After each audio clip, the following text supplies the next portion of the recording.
Let me know when you're ready. Wake up, everybody. Yeah. Say cheese. And during the history of the 34 textile strike, Judy Helfand, who's working with me on this, went into the National Archives, and she found a huge amount of documentary material that shows pretty well exactly what happened, because people wrote letters, thousands and thousands of letters to Washington protesting. Roosevelt got on the television, sorry, it started all over again. The radio.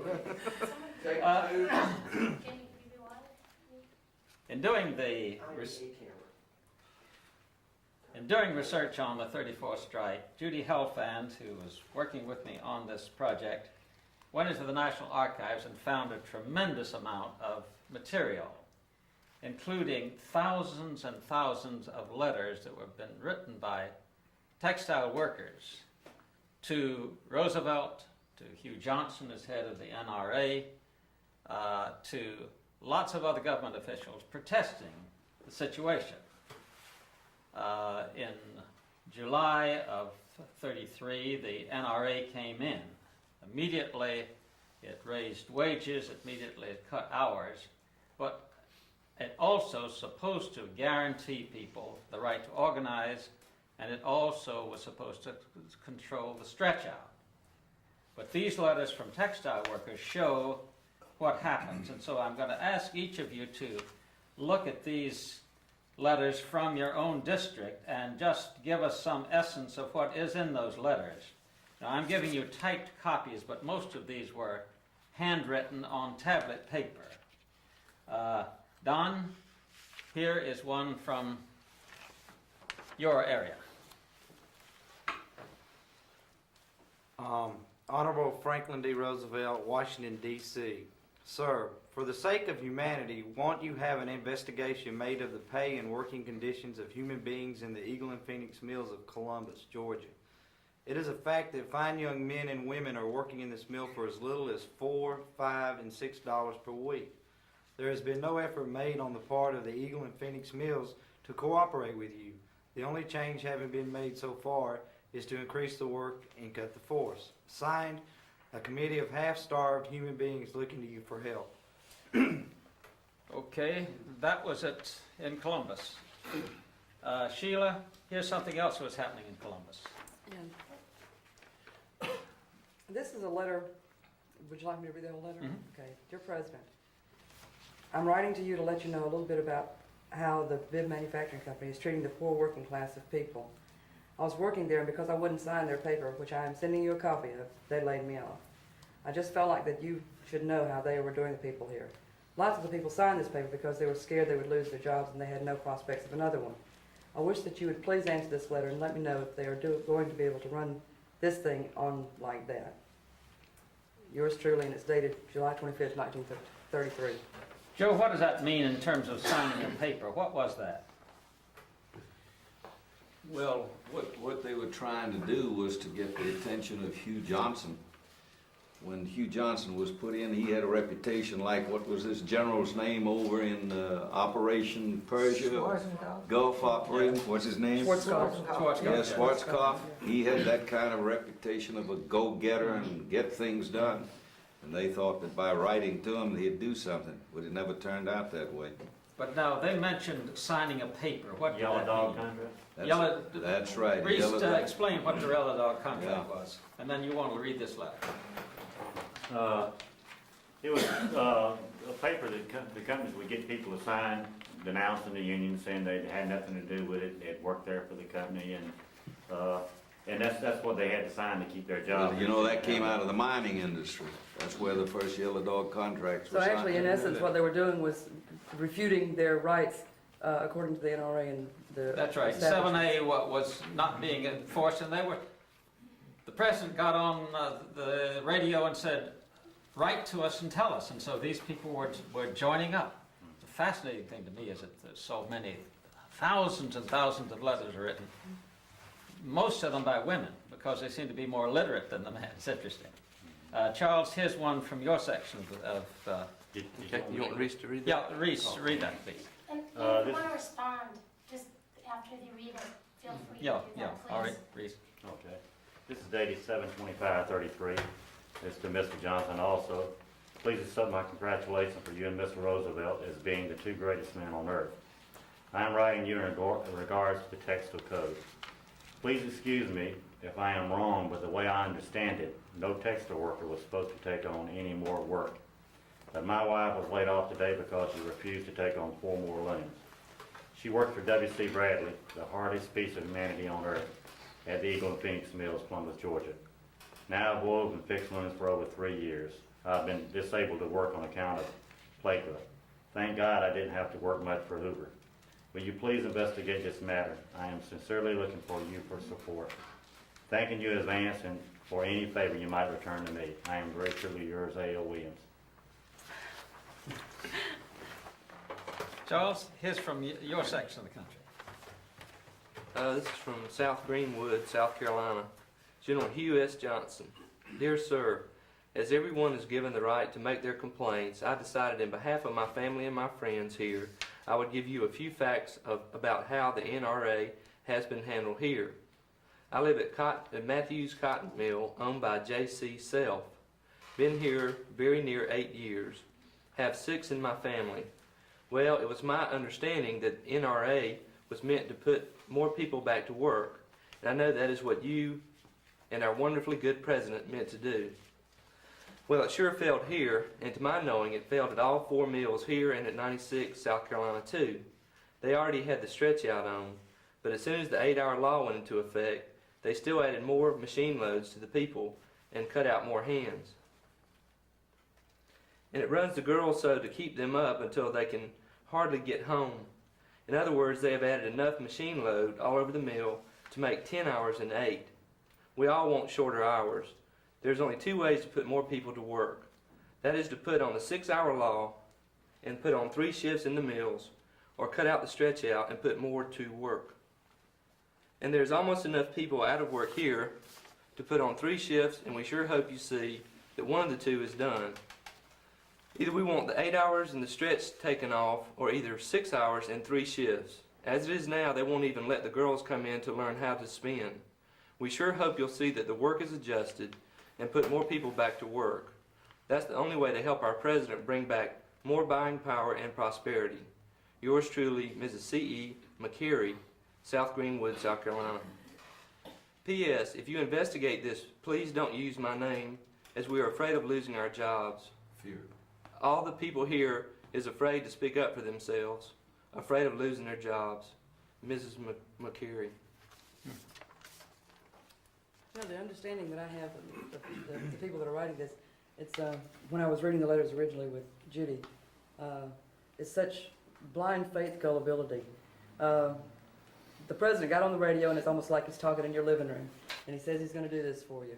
And they wrote these letters thinking a one-on-one basis. You know, if the president's going to answer this, he's going to come down himself, and he's going to take care of this problem.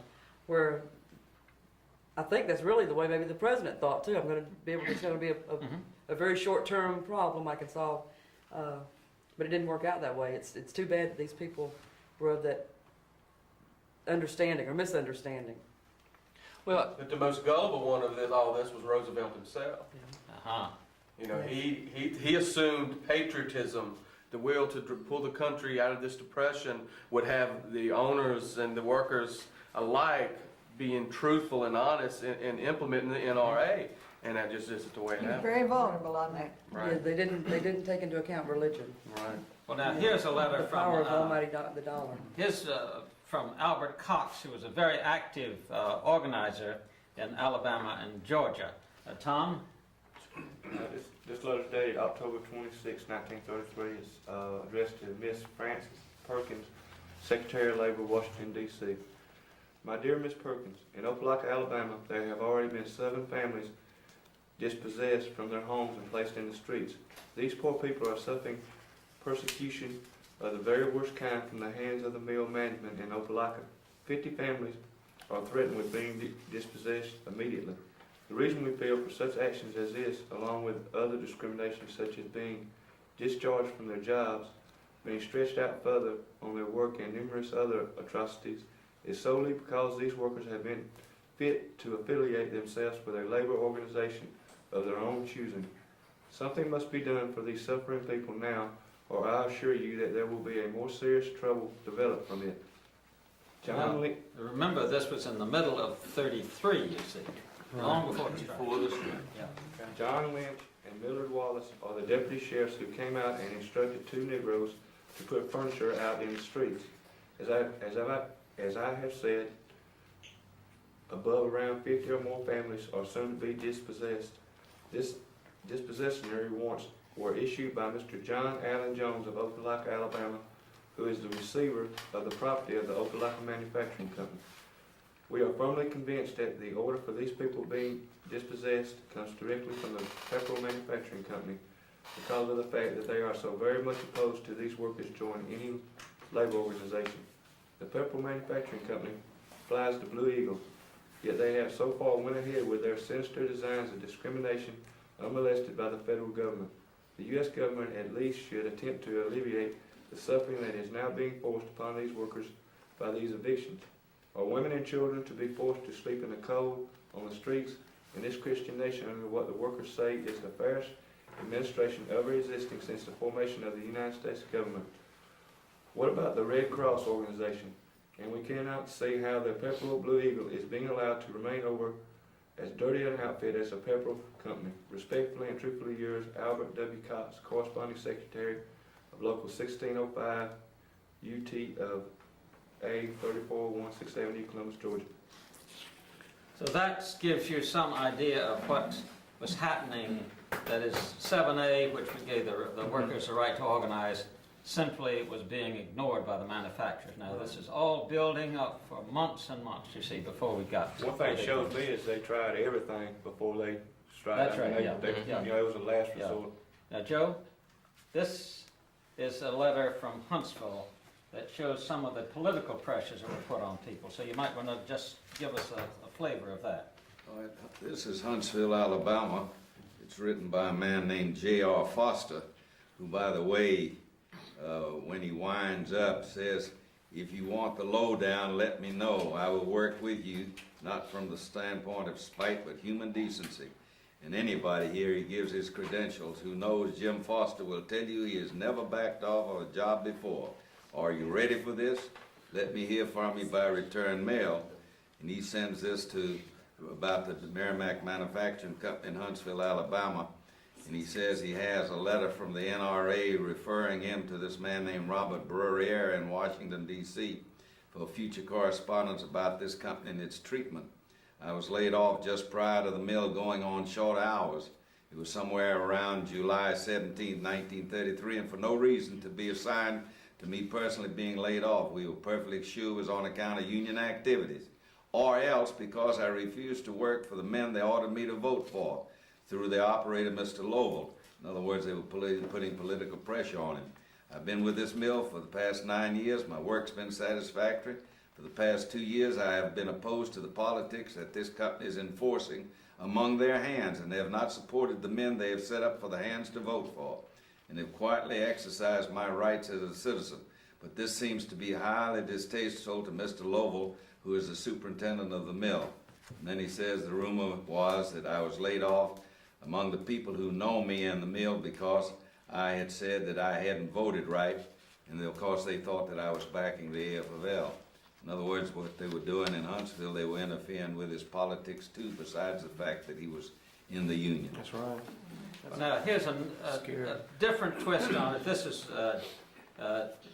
Connie, take a look at that and tell us something else that was beginning to happen. This letter is dated January 5th, 1934, written to the Honorable Hugh S. Johnson from Greensboro, Georgia. Dear Sir, on Tuesday, January 2nd, 7 men were fired from the Mary Lelia cotton mill of the city. On Friday morning, January 5th, 7 more were fired, making a total of 14. These men have been working at the factory from 2 to 14 years and were fired without any reason. The factory recently put in new machinery, which of course reduced the number of men. For this number, 14 colored were working inside, 12 operated machines and 2 cleaned. We feel that this was unfair as whites were taken from other jobs and put on colored jobs. We would appreciate it if you would send NRA authorities to investigate, respectively 14 colored men. Well, at least we know that there were some black people working. But you notice In they didn't sign their 1934. names, did No, not at all. 14 colored men. Yeah. But what they're doing is right now with this, they're dividing the workers themselves. They're taking the jobs and they award them on the basis of race. No, it's interesting that all during this year, after the NRA came in, after 7A, the workers kept trying to organize. They got fired. We know, for example, in Noonan, Georgia, there were 3 separate attempts. They'd form a union. The officers would get fired. They'd get some more officers. They'd get fired. They had a strike. Went back to work. They got fired. Here's an account of a small strike that happened in the middle of February, Charles. Don, from your area. This is dated February 14th, 1934. Dear Mr. Roosevelt, I'm writing you in regard to the mill here. I do not know whether or not you will be interested in our conditions or not, but I believe you will stand by us all. The American Spinning Company went on a strike Monday, February 11th, 1934. The weavers walked out and then stopped all others from their work. They are all for the right thing and are only asking for the right things. This mill still has a stretch-out system. Instead of putting more people to work, they are laying them off and are working the people to death. This mill has got a Minuteman that has caused the stretch-out, and the superintendent has got the whole mill speeded up until they are working the people to death and are not going by your codes at all. This mill is running 9 hours a day instead of 8 hours. Your rules were 8 hours, and if you don't believe it, send a man here to investigate, and he will learn of plenty, and the people sure will tell it too. The superintendent has got the whole mill tore up and in a mess, and are treating the people worse than convicts. They used to have 3 stairways to get out of the mill, and he has tore some of them away, and in case of fire it is dangerous, and have got a fence all around the mill and keep the gates locked. And when you are sick and want out, you have to walk nearly a mile to hunt the gate man. Got 10 gates and 1 man to watch them all.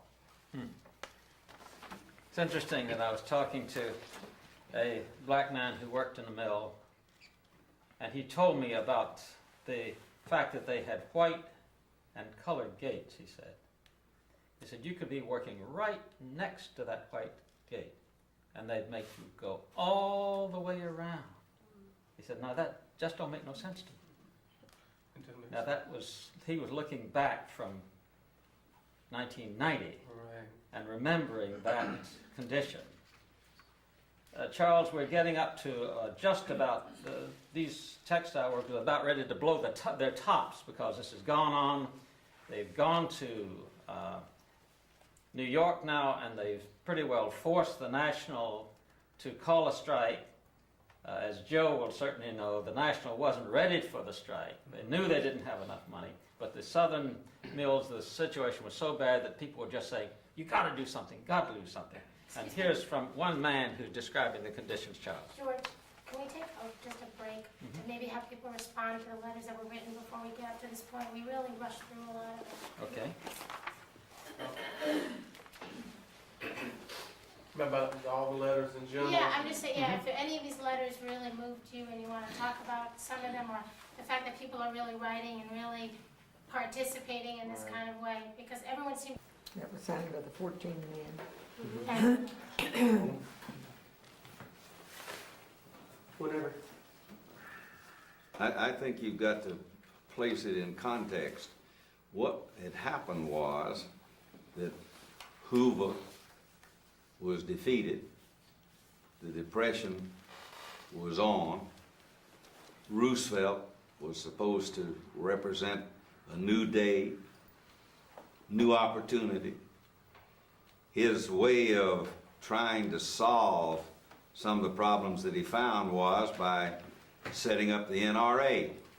The NRA was supposed to be a code of fairness. It was fairness for the employer and fairness for the workers.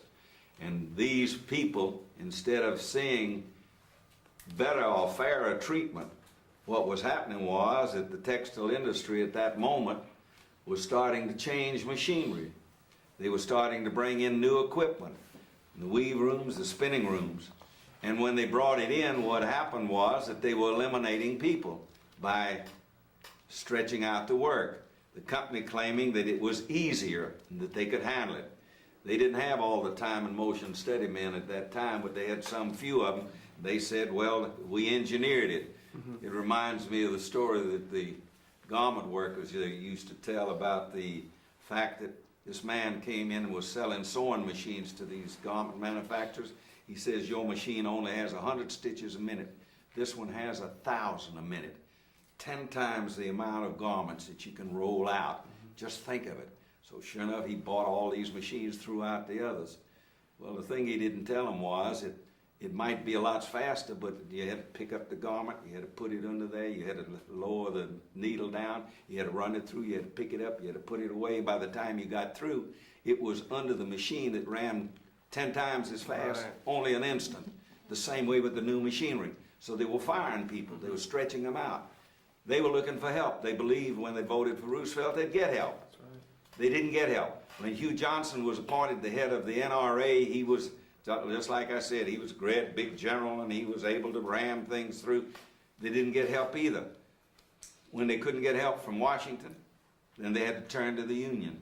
And that's why it was that when we started joining the Union, and they sprung up like mushrooms overnight at that time, people wanted the Union to do something just then. They didn't want to wait. They wanted it then. And I can remember they had a convention at that time. I didn't attend it, but at the convention, there was a real knockdown, drag-out fight among the delegates who were there, who wanted to have a strike declared by the International Union. McMahon was in charge of the organization. He was president at that time. Francis Gorman was his vice president, his right-hand man. And he said that he was going to appoint him, and he was going to make the plans, and he was going to lead the forces when we struck, so it'd be all right. So they knew a strike was coming. The manufacturers knew it. It was a question of when. And it blew loose in the South as a result of letters just like this. To me, this is part of history. When you talk about what caused the strike in 1934, read the letters. That tells you that. The proof is that here is a list of union locals just in North Carolina. Isn't that amazing? Never been that many since. Never that many before. That is So amazing. But this didn't happen just by an explosion. There was a year or more of very hard organizing in all of these communities by local people. Now that's the thing that has always moved me, and I'm just asking some of you people who worked in local situations, how was it possible with so little support from the national to get this many organizations against the kind of opposition that these letters suggest? Anybody got an answer for that? I don't think there is an answer for that. I think it was just these people who were against the rock and the hard place. They were appealing. They were following the provision of Section 7, which gave them the right to organize. They thought the president had told them this is the answer to your problems, and basically he did by organizing. And they saw that as a means to an end to solve the problems. Those were Depression days too, and they were looking for an out. Right, looking for an out. Now, how they did it on such a massive scale, I don't think anybody could answer that. Just sheer determination. It was like I said before, missionaries. Yeah. If they decided in one plant that they wanted to set up a local, they wrote in as soon as, I think it was 7 people to get a charter of 10. Right. But they'd send in and ask for a charter. When they got their charter back, they went down the road and said, look, we got a charter, we've got a union. It's going to help us get somewhere. And it spread just like that. What few organizers they had in the UTW at that time were doing the same thing. They were circuit riders then. It was going to one place, getting enough people to sign up, sending it in, going to the next place, and around they went. And they were working day and night. But if the people had not been ready for it, it would not have happened. That's it. I think that the 34 strike can be compared in Southern history with the Boston Tea Party, Boston Tea Party in New England history. is that it was very significant happening, but you can't say that it all happened in that one night. No. It was a long, long series, and I would think that it would give you people who are working in this field some assurance to know Right. that this many southern cotton mill workers can put out, can form so many locals. With very little resources to Yeah. do it. Well, you know, that's just Not only like, that, the amount that they were gonna lose, Yeah. what these people had they stood to lose. Right. Yeah. Uh, Reese? well, just like these letters, it's kind of like today, they're writing, I mean, in organizing campaigns, you go in there, or working in union plants.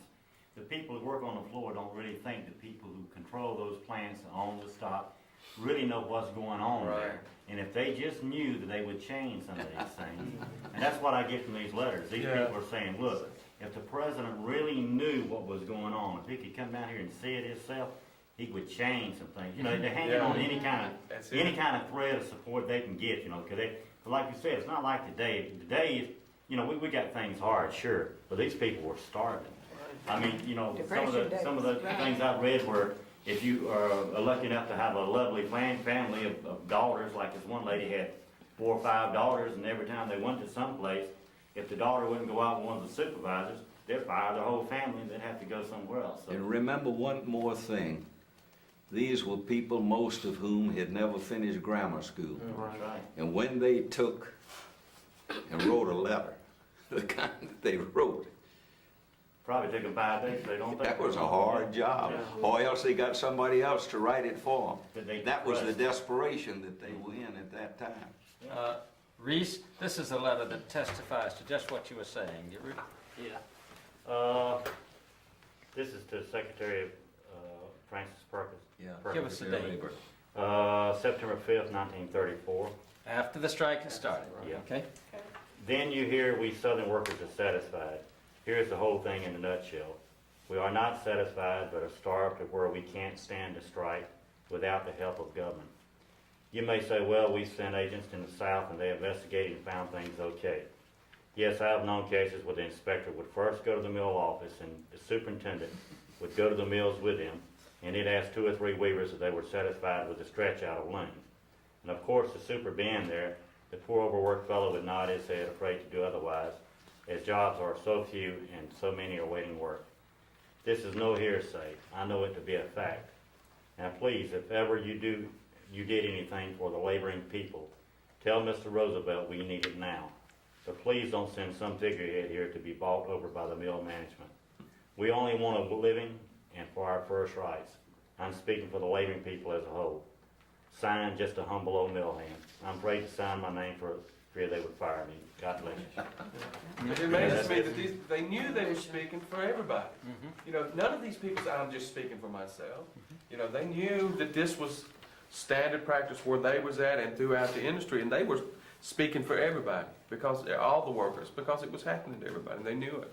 Well, Lucille, you were there at the time and you wrote this letter. A letter from Lucille. I did. We found it in the National Archives.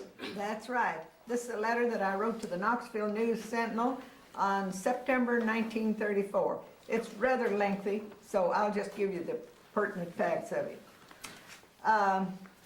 Every person, and remember this is a letter to the editor, every person on strike at Cherokee Spinning Company is a patriotic American citizen. See, we've been called communists. That's why we have to even tell the president and tell the editor that we're Americans. As a patriotic American citizen, doing his or her very best to battle, doing his or her fighting the great battle the textile workers have waged for better wages and working conditions. See, we weren't calling for holidays and pensions and sick leave. There is no selfish motive in it. We are striking against the industry as a whole for the benefit of our fellow workers and the generations to come who will work in the program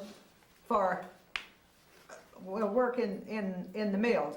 We are 100% back of President Roosevelt and his program for national recovery.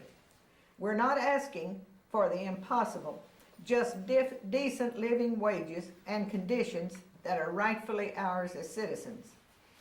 We have tried time and time again to get these simple rights as American citizens who believe in American institutions and the flag. We have petitioned, and our petitions and supplications have been scorned by the capitalists. It is impossible to teach patriotism to a hungry man, and it is impossible to preach religion to a cold and hungry man. And as a final resort, we're using the only weapon working people have, the strike.